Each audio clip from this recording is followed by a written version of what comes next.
to this Mark's Reviews and Tutorials video. This time I'm going to be showing you how to fix an oil leak in an engine. The very first thing, I've found the oil leak here. This is what it looks like when you've had a little bit of oil leaking for a long period of time, and it just collects the dust and dirt and buildup and all the rest of it.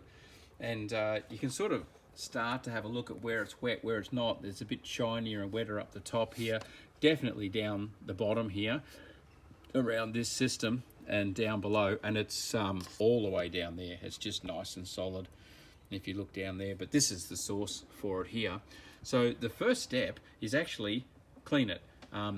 Get your degreaser on there, spray it on, hose it down. Be very careful. You've got an alternator over there, so really got to be careful about where you're spraying your water.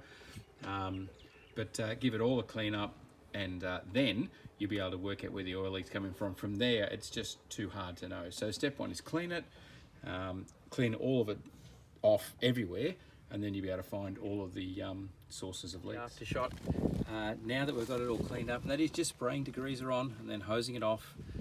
As you can see, I haven't done it over there on the alternator. I'll wipe that down separately, but all the rest of it all down there has all come up nice and clean. I'm now just going to put the car back up on ramps and spray it down underneath as well to get anything that's sitting on the bottom.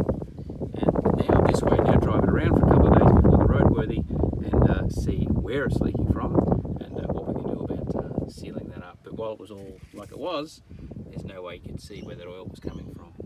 So there's step one. Step two, this was also absolutely coated. This is a real long-term oil leak we've had here. Hopefully it's not a big one, just one that hasn't been cleaned up.